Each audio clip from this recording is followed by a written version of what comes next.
Vamos ler o primeiro versículo, diz assim, Lucas 20, 41, diz assim, mas Jesus lhes perguntou, como podem dizer que o Cristo é o filho de Davi? Vamos parar aqui.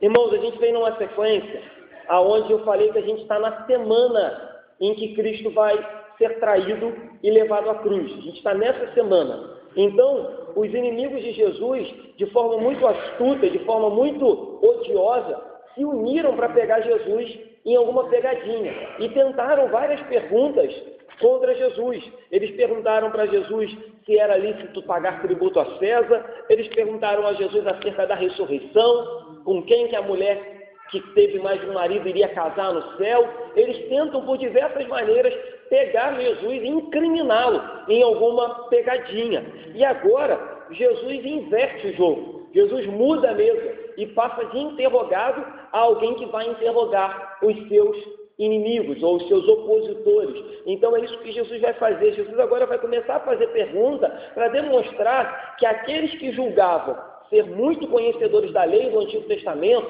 aqueles que julgavam ser muito fiéis à Bíblia, na verdade não eram, e faziam de propósito, porque conheciam a Escritura, mas não queriam reconhecer nele quem ele verdadeiramente era, o Filho de Deus. Então Jesus vai no ponto central. Jesus pergunta, olha, engraçado, vocês costumam dizer por aí que o Cristo deveria ser o filho de Davi, e vocês estão esperando esse Cristo vir, o filho de Davi, que vai restituir o trono de Davi, que vai reorganizar o exército de Davi, que vai tomar novamente a cidade de Jerusalém e vai reinar como Davi. Mas eu acho que existe algo de errado no pensamento de vocês. É isso que Jesus vai fazer. Então Jesus pergunta, olha, como podem dizer que o Cristo é o filho de Davi?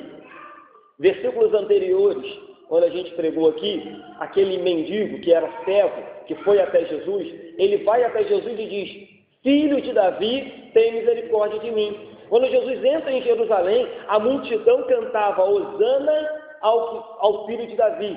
Hosanas ao filho de Davi. Então, em certo sentido, isso era um cumprimento da profecia de Zacarias, capítulo 9. Ele era o filho de Davi. Lá em Romanos, capítulo 1, versículo 3, o apóstolo Paulo vai dizer que ele é o descendente de Davi segundo a carne.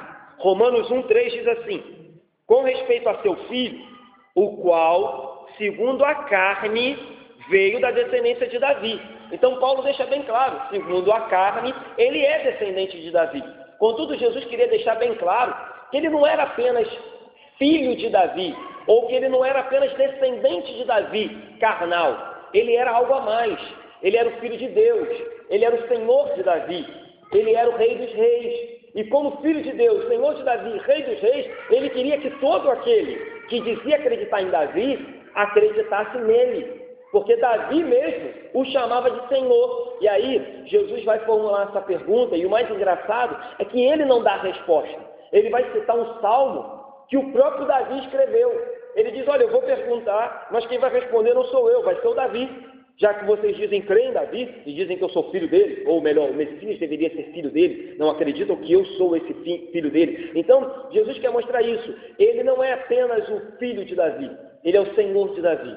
Ele não vai apenas dar sequência no reino de Davi, como o seu reino não terá fim. O reino de Davi era apenas um reino que prefigurava, apontava para o reino de Jesus, que era o reino perfeito, eterno e espiritual. Por essa razão, a pergunta vai ser respondida pelo próprio Davi. Então vamos lá, 42 ao 44, diz assim, visto como o próprio Davi afirma no livro dos Salmos. Então Jesus vai citar agora Davi no livro de Salmos. Então a citação é, disse o Senhor ao meu Senhor, assenta-te à minha direita, até que eu ponha os teus inimigos por estrado dos teus pés.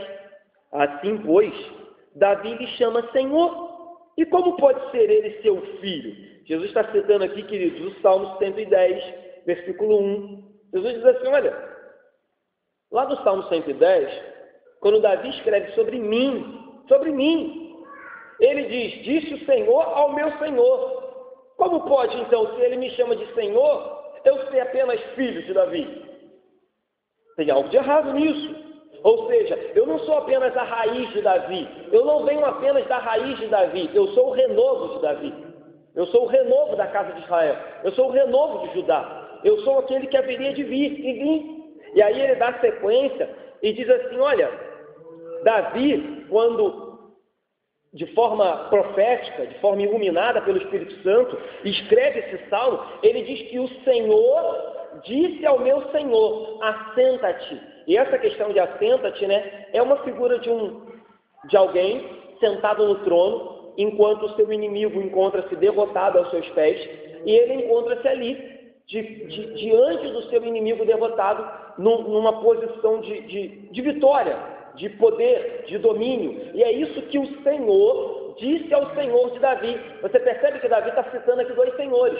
No original, Davi está fazendo distinção entre Senhor e Senhor. Um é Adonai, o outro é Jeová. Ele está dizendo, disse Deus ao mediador, disse o meu Deus, Criador do céu, Todo-Poderoso, dono de todas as coisas, a Jesus, o seu filho, ao filho de Davi, ao unigênito, ao verbo encarnado. Ele disse então, o Senhor disse ao meu Senhor, assenta-te à minha direita. Deus disse ao seu filho, depois da cruz, assenta-te à minha direita, até que eu coloque todos os seus inimigos por estrado dos seus pés. E aí estabeleceremos, e aí você voltará, e aí você resgatará a sua igreja. Era uma profecia que assegurava ao Filho de Deus, ao Filho de Davi, Jesus Cristo, triunfo sobre todos os inimigos, soberania, poder, autoridade, majestade sobre tudo e todos, coisa que os judeus, saduceus, fariseus não queriam entender, não queriam aceitar, queriam apenas encarar Jesus como um homem qualquer, como um profeta qualquer, como um rabi qualquer. Então Jesus está dizendo, olha, vocês têm um problema muito grande, porque se vocês dizem crer em Davi, se vocês dizem crer no Antigo Testamento, vocês têm um problema sério. Ou vocês não creem, ou vocês não sabem interpretar. Ou vocês sabem interpretar, ou vocês de forma ímpia não querem reconhecer. O que está claro aqui, Davi reconhece de forma muito clara que eu sou o seu Senhor, que eu sou o Senhor dele, apesar de vir da descendência de Davi. Quem estava aqui sexta-feira, né? Lembra que o pastor Jonas falou um pouco sobre isso. Jesus, humanamente falando, tinha mãe, mas não tinha pai, porque José era apenas pai adotivo de Jesus. Mas espiritualmente, Jesus tinha pai, mas não tinha mãe. Então Jesus é divino, é 100% homem, 100% Deus. Então, quando a gente olha para os Salmos, é muito interessante, porque a mão que mais escreveu os Salmos foi a mão de Davi. Davi foi o camarada que mais escreveu o Salmo. Mas se você for olhar de novo, o pastor Jonas também citou isso sexta-feira, eu sempre cito aqui, se você for olhar o Antigo Testamento como ele deve ser olhado, você vai ver que todos os Salmos, e aí eu estou generalizando, né? Mas a maioria dos Salmos apontam para Cristo. O assunto é Cristo, é a sua morte, é o seu sofrimento, é a sua humilhação, é a sua ressurreição, é a sua cruz, é a sua glória, é a sua majestade, é o seu reino, é que ele é Senhor, como o próprio Jesus citou agora no Salmo 110, versículo 1, eu sou o Senhor de Davi. Então Davi é o camarada que mais escreve. E aí, às vezes, os judeus, e até nós, ficamos encantados pelo fato de Davi ser um camarada muito cheio do Espírito ao ponto de escrever tantos salmos belos, mas o que a gente não, às vezes, perde de foco é que o tema central de todos eles é Cristo Jesus, o Filho de Deus, o Verbo encarnado, o Emanuel, Deus conosco, o Alfa e o Ômega. A gente perde um pouco isso de foco, mas os salmos apontam, assim como todo o Antigo Testamento aponta para Cristo. E aí, só fazendo um link aqui, né, nós vimos, a gente está pregando desde o capítulo 1 de Lucas, né? Ontem eu estava comentando com o pastor Jonas, eu acho que já tem mais de 107 pregações lá no YouTube, só de Lucas, que a gente já fez. Então, assim, por diversas ocasiões, Jesus falou assim, olha, não contem para ninguém que eu fiz isso. Não contem para ninguém que eu sou o Filho de Deus. Por diversas ocasiões, Jesus tentou se manter de forma a passar desapercebido, porque ele não queria antecipar sua morte de cruz, nem queria ser aclamado rei, como os homens desejavam fazer. Mas agora, de uma forma muito clara, Jesus está trazendo para si um título que traz escândalo. Ele está dizendo, eu não sou apenas filho de Davi, eu sou o Senhor de Davi. Isso era escandaloso. Isso era afrontar diretamente aquelas lideranças religiosas. Que história é essa, Jesus? A gente te considera no máximo um profeta, no máximo um rabi, e agora tu está dizendo que é senhor de Davi. Em outra ocasião, se não me recordo, acho que Lucas não cita essa passagem, quando Jesus diz que antes que Abraão fosse, ele já era, dizendo que ele era o eu sou do Antigo Testamento, pegam pedras para apedrejá-lo, porque entendem que isso era uma blasfêmia, que isso era algo odioso de se fazer, trazer para si uma autoridade que eles só davam a Deus, e Jesus faz isso de forma muito clara aqui. Então, só para a gente fechar esse versículo e caminhar, pense comigo, qualquer doutrina, qualquer igreja, qualquer teologia, qualquer pastor que diminua ou que falhe em confessar que Jesus é Filho de Deus, que Jesus é o Salvador, que Jesus é o único caminho, a verdade, qualquer igreja, doutrina, pastor, teologia que tente diminuir, ainda que eu diga, olha gente, eu não sei como explicar toda a divindade de Cristo, eu não sei como explicar humanamente como que existia 100% homem e 100% Deus na pessoa de Cristo, eu não sei, e a gente tem que ser honesto em falar eu não sei, quando chegar no céu eu vou tirar dúvida. Mas o que a gente não pode fazer é que, pelo fato de não entendermos completamente a pessoa do Cristo, é diminuir a sua divindade ou diminuir a sua importância. Então, cuidado com isso, queridos. Qualquer crente, qualquer igreja, qualquer livro, qualquer escrito que diminua a divindade de Cristo e a importância dele para o Evangelho, descarta, porque isso não faz bem para ninguém e não vai salvar ninguém. Qualquer igreja que tire Jesus do lugar de destaque, de majestade, de salvador, de dono da igreja, está fazendo algo de errado. E nós não devemos seguir aqueles que tiram Jesus da onde ele deve estar. Vamos seguir? Diante disso, Jesus agora vai fazer uma aplicação para os seus discípulos. Olha o que diz o versículo 45. Ouvindo todo o povo, recomendou Jesus a seus discípulos. Vamos parar aqui. Então, todo o povo ouviu Jesus colocar os escribas e fariseus contra a parede. Todo o povo ouviu Jesus trazer para si o direito de ser chamado filho de Davi. Todo o povo ouviu. E agora Jesus tira o foco dos seus inimigos, dos seus opositores, e vai se voltar para o povo. E Jesus vai fazer um alerta. O título diz assim: Jesus censura os escribas. Então, se você for olhar nos outros evangelhos, Jesus agora, nos outros evangelhos, lá em Mateus, lá em Marcos, Mateus 23 e Marcos 12, vai ser aquela passagem que Jesus vai falar dos ais. Ai de vós, ai de vós, ai de vós. E aqui Lucas, de uma forma muito resumida, ele vai sacar algumas exortações de Jesus e vai proferir agora, mas umas exortações bem duras também. O fato de Lucas não repetir cada um dos ais não diminui a pancada que Jesus vai dar nos escribas. Jesus vai prevenir os seus ouvintes de que eles deveriam se afastar da doutrina dos escribas, que eles deveriam se afastar de tudo aquilo que era herético da parte dos escribas. Jesus vai prevenir os seus ouvintes que não se deixem levar pela hipocrisia, pela heresia e por falsas doutrinas que desviam as pessoas da verdade de Cristo e do Evangelho. Apesar de ser uma exortação muito dura, você vai perceber que essa exortação vem de um coração amoroso, vem de alguém que amava as pessoas. Lembre comigo, Jesus, todas as vezes que encontrou com um pecador arrependido, ele demonstrou compaixão e misericórdia. Jesus, quando encontrou com a adúltera, demonstrou compaixão e misericórdia. Jesus, quando encontrou com Lázaro, ele demonstrou compaixão e misericórdia. Quando encontrou com Mateus, publicano, demonstrou compaixão e misericórdia. Quando encontrou com Saulo, perseguidor da igreja, demonstrou compaixão e misericórdia. Quando ele encontrou com um ladrão na cruz, ele demonstrou compaixão e misericórdia. Ou seja, durante toda a história de Jesus, ele teve compaixão e misericórdia para com aqueles que se arrependiam dos seus pecados. Durante toda a história. Mas quando Jesus se deparava com religiosos que distorciam a Bíblia, quando Jesus se deparava com pessoas que pegavam a Bíblia para se autossatisfazer e se autopromover ou se enriquecer dela, Jesus não tinha compaixão e misericórdia. Que é isso, pastor?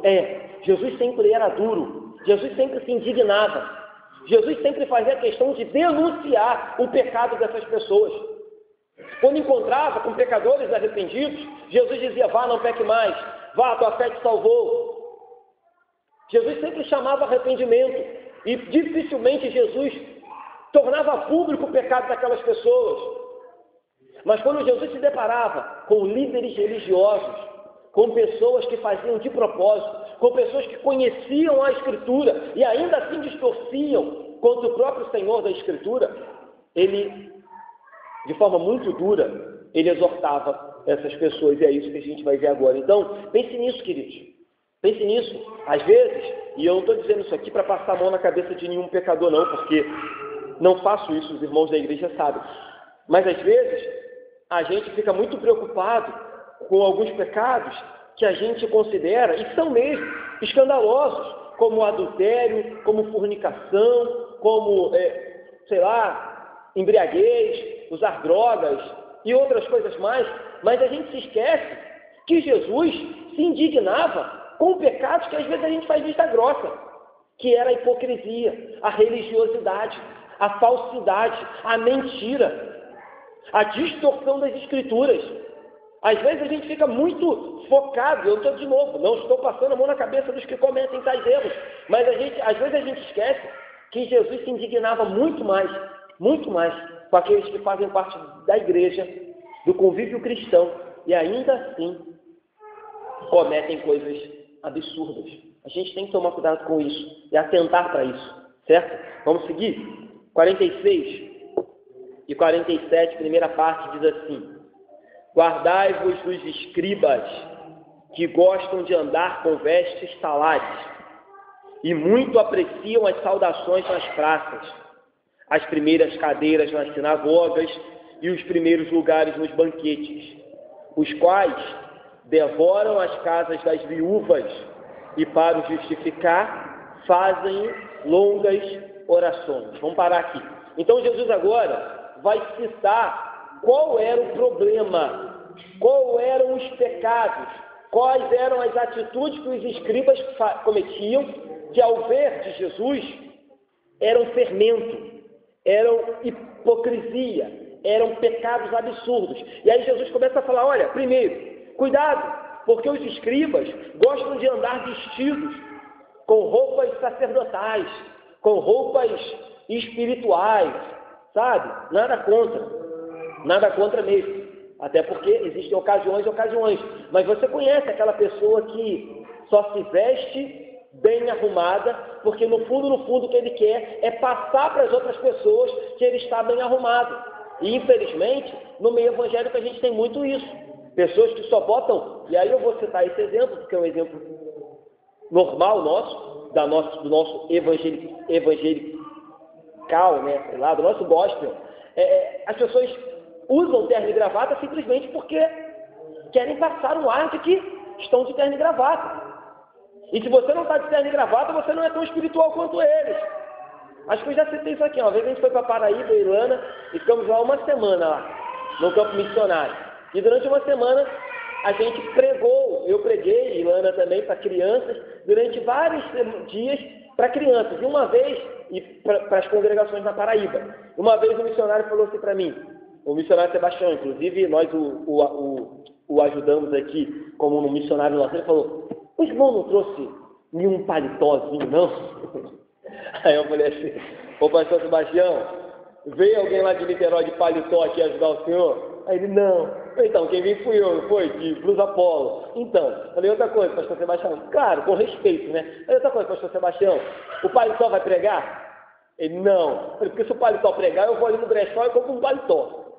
Aí ele ficou rindo, aí ele entendeu que não tinha realmente essa necessidade. Mas você vê, o irmão tinha esse pensamento, e na verdade não era nem com ele. Ele me perguntou isso quando ele me levou para pregar numa igreja maior. Então você vê, outra pensamento é um pouco distorcido. Enquanto eu estava pregando nas igrejas pequenininhas no interior da Paraíba, ele não tinha me feito essa pergunta. Aí chegou um domingo, onde seria numa igreja maior, e aí ele falou assim, o irmão não trouxe um paletó, não? Aí eu falei, não trouxe não, nenhum. Trouxe só a camisa polo. Ah, eu minto, né? Nesse dia eu tinha levado uma camisa de botão assim, aí eu coloquei uma camisa de botão aberta. Falei, vou colaborar com o senhor, vou botar uma camisa de botão aberta para ajudar. Então, o que eu quero dizer com isso? Uma coisa de errado no terno e gravata? Não, mas a gente tem que tomar cuidado porque muitos fazem uso da vestimenta só para aparecer, e é o que estava acontecendo aqui. Jesus fala, olha, eles gostam de andar com vestes talares e gostam de saudações na praça. Já falei sobre isso aqui também numa outra pregação. Eles não queriam apenas ser, irmão, paz do Senhor, tudo bem, como é que você vai? Não, pelo fato de andarem extremamente bem vestidos e com roupas religiosas, eles queriam uma saudação, como é que eu vou dizer? Quase uma veneração. Eles queriam que as pessoas parassem na praça e, quase no militarismo você presta continência, né? Quase fazer uma reverência para eles. É isso que eles queriam. Então, por isso que eles andavam a todo momento bem vestidos, para que quando alguém se deparasse com eles, os encarasse como, lá vem um homem santo, olha a roupa que ele está vestindo. Por exemplo, eu costumo dizer, né, eu costumo pensar, né, que as pessoas que têm esse tipo de pensamento, que me vem no dia a dia, devem falar, não é possível que aquele menino aí seja pastor da igreja congregacional. Eu ando falar para cá de sandália de dedo, bermuda, camiseta, e as pessoas devem falar, não é possível. Em contrapartida, alguns pastores têm a ideia de que não podem. Para ir na esquina, eles têm que colocar a farda, né, vamos chamar assim, eles têm que colocar um uniforme de pastor. Vou na barbearia, uniforme de pastor. Vou na padaria para comprar um pão, uniforme de pastor. Não existe isso, gente. E é o que estava acontecendo aqui. Pessoas, de forma hipócrita, colocavam uma roupa e iam para a rua desfilar, simplesmente para serem reconhecidos como pastor. Eu lembro de uma igreja também que eu fiz parte, que o pastor mandou fazer camisa, igual a gente tem aqui, né? Camisa da festa. Mas aí na dele tinha que estar escrito atrás grandão assim, pastor, em letras maiúsculas, garrafais. Era camisa, todo mundo tinha a mesma camisa. Carinha da Festa da Alegria, mas a dele tinha que estar escrito muito grande, porque ele tinha que ser diferente, ele tinha que ser reconhecido, ele tinha que ser visto. E quando fosse visto pastor, as pessoas tinham que reconhecê-lo, reverenciá-lo. Ele era pastor, pô. Umas coisas, sabe? Sem noção. Mas é isso que Jesus está chamando a atenção. E vale a pena a gente também pensar nisso. Hoje, eu estou chamando a atenção para a questão espiritual, mas eu poderia também citar as igrejas hoje, principalmente as igrejas mais ricas, que as pessoas se vestem, e aí não é para ser espiritual, é para parecer mais bonito do que o outro, é para parecer mais rico do que o outro, é para parecer mais bem vestido do que o outro. Não existe nada de errado você se vestir bem para vir no culto de domingo, e você deveria se vestir bem para vir no culto de domingo, né? É claro que aqui não tenho essa religiosidade. Eu não sou bitolado ao ponto de dizer que você não pode ir na igreja de bermuda ou de sandália de dedo. Mas convenhamos, de vez em quando, eu acho que convém que a gente se vista bem para prestar um culto de louvor e adoração ao nosso Deus, né? Não convém. Em determinadas ocasiões, você não vai no fórum de qualquer maneira.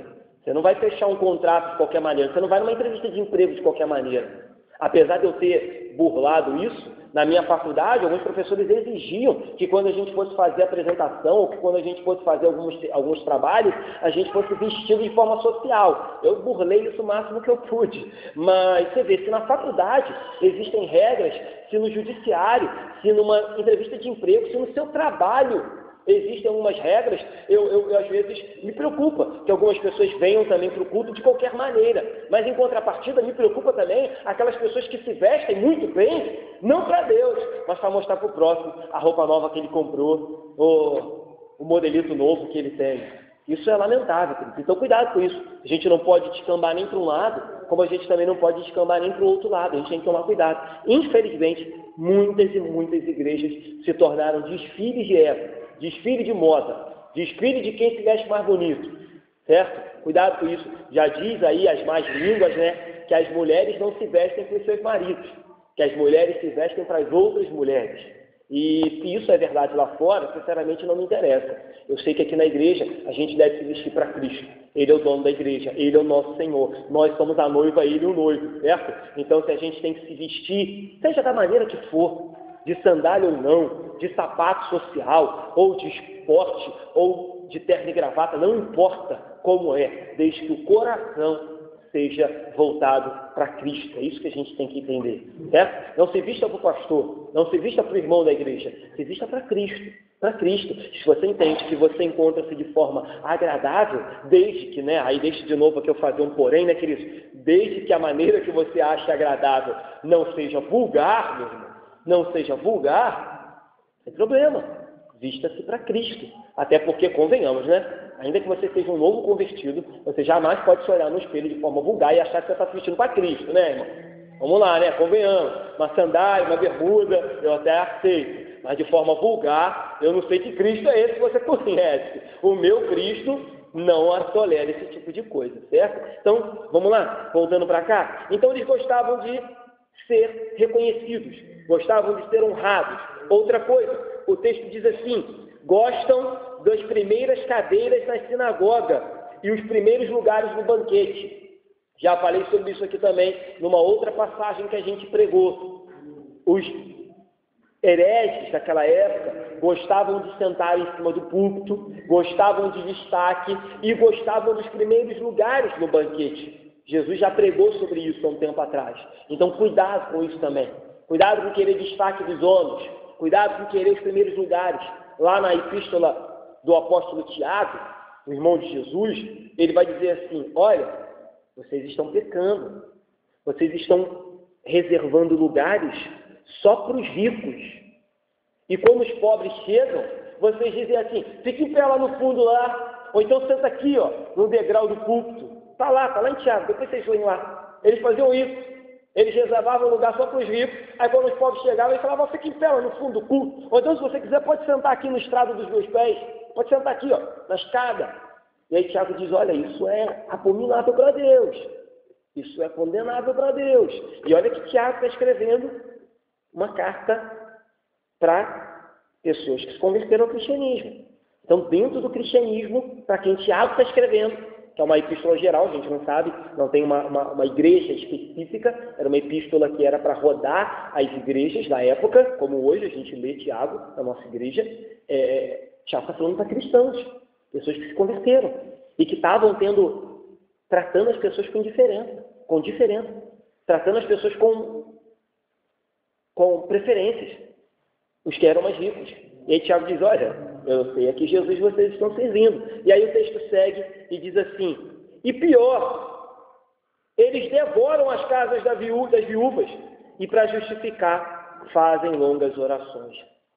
Alguns dizem que quando uma mulher no Antigo Testamento ficava viúva, ela precisava da companhia ou da tutela de um homem para dar prosseguimento no seu inventário, nos seus direitos como esposa, como viúva. E aí, o que alguns teólogos dizem? Que esses homens, escribas e fariseus, se ofereciam, né, como religiosos, para serem os representantes daquelas mulheres na divisão dos bens, no inventário que o marido deixou. E na hora de fazer lá o inventário, eles furtavam alguns pertences e algumas coisas daquelas mulheres. Então, se o marido da mulher deixou 1 hectare de terra, eles iam lá e arrancavam um pedaço para eles. Então, a maioria dos teólogos dizem que eles faziam isso. Outros teólogos dizem que eles entravam nas casas das viúvas com o intuito de fazer orações, e aí faziam longas orações, e essas longas orações eram pretextos para devorar a casa das viúvas. Em que sentido? Receber oferta, receber comida e receber todo tipo de agrado que aquelas mulheres davam, achando que aqueles homens eram muito espirituais. Afinal de contas, eles vieram na sua casa, fizeram longas orações, ficaram horas aqui orando. Contudo, o intuito deles era simplesmente extorquir e tirar alguma coisa daquelas mulheres. Então, olha quanta acusação Jesus faz em 2 versículos. Gostam de se vestir com pompa, gostam de ser honrados, gostam dos primeiros lugares, gostam de sentar em destaque na sinagoga e, pior, devoram casa de viúvas. Não é possível. Jesus joga eles lá embaixo.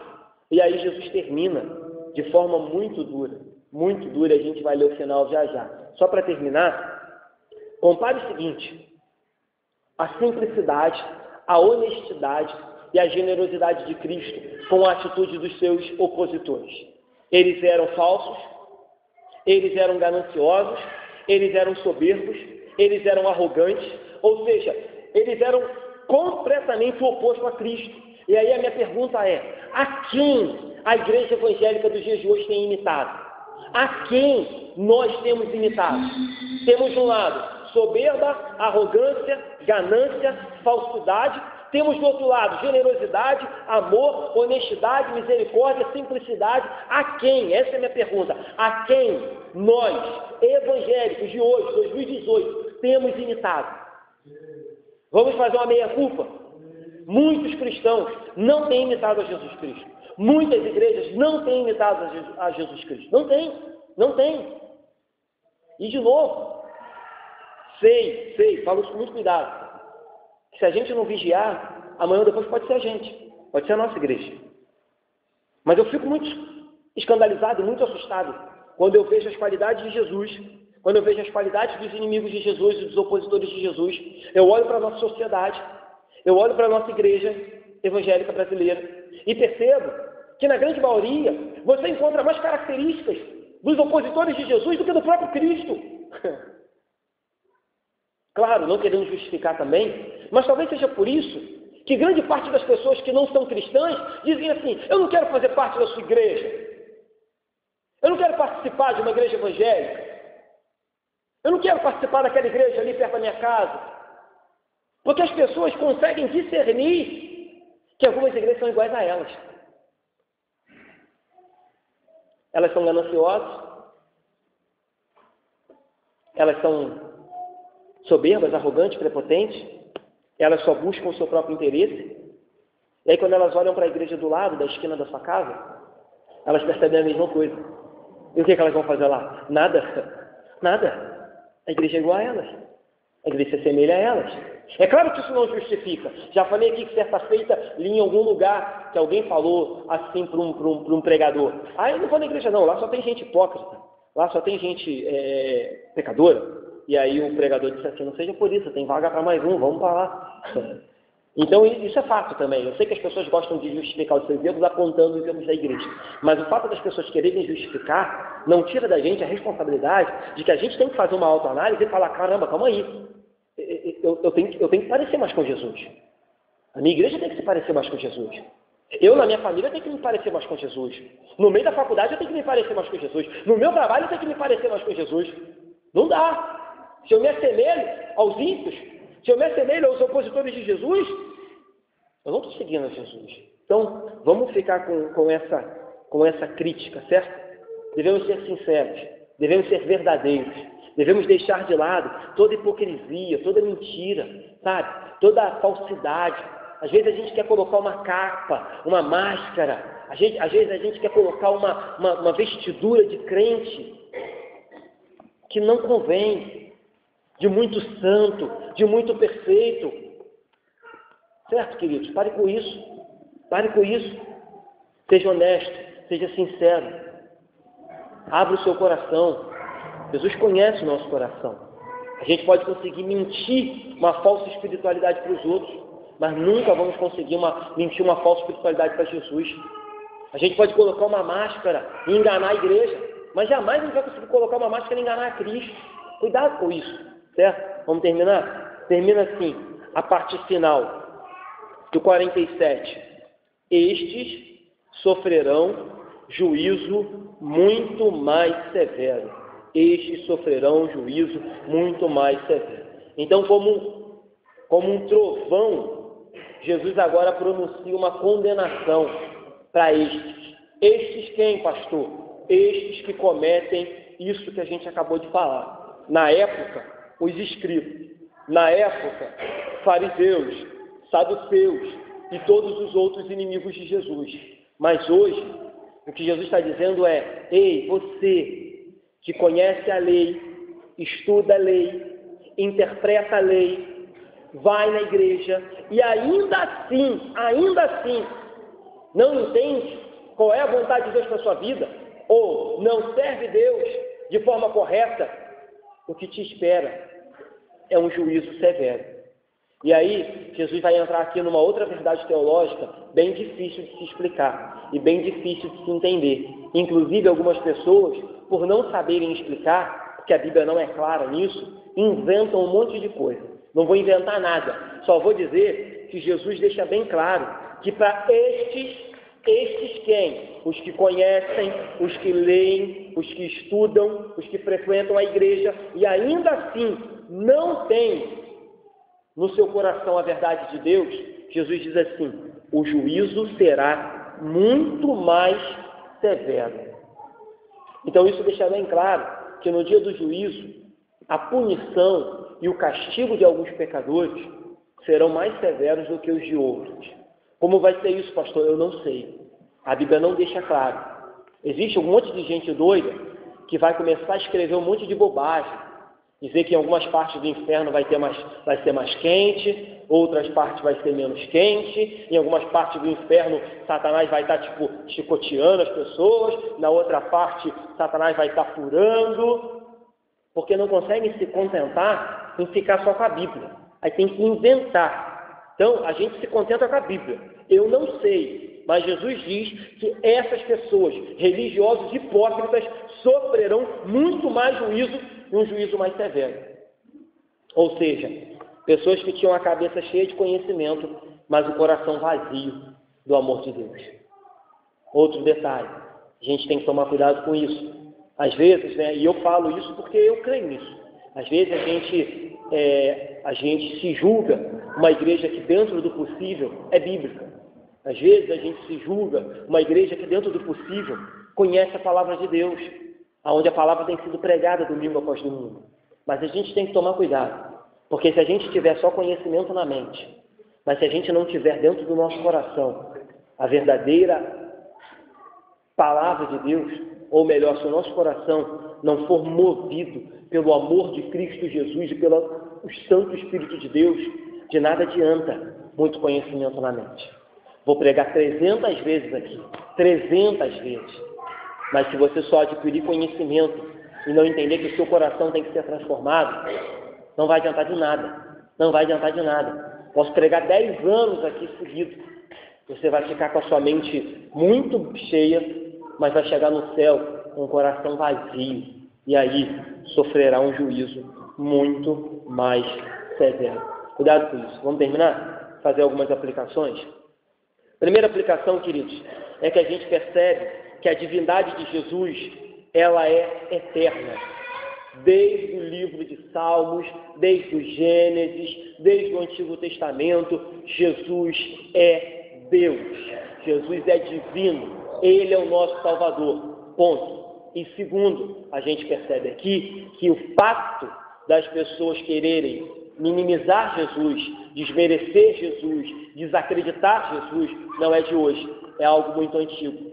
Lá naquela época já faziam isso. Então, fuja das pessoas que fazem isso. Ou se o teu coração tem te conduzido para isso, fuja desse tipo de pensamento, de que Jesus não é Deus, de que Ele não é o Senhor, de que Ele não é o caminho, a verdade e a vida, de que Ele não é tudo que você precisa, de que você precisa de alguma coisa. Ah, pastor, olha, eu creio em Jesus, mas eu preciso de uma coisinha a mais. Fuja disso. Jesus é suficiente para toda e qualquer necessidade da nossa vida. Jesus é suficiente. Outra aplicação, nós percebemos aqui que Jesus abomina a hipocrisia. Jesus rejeita a religiosidade.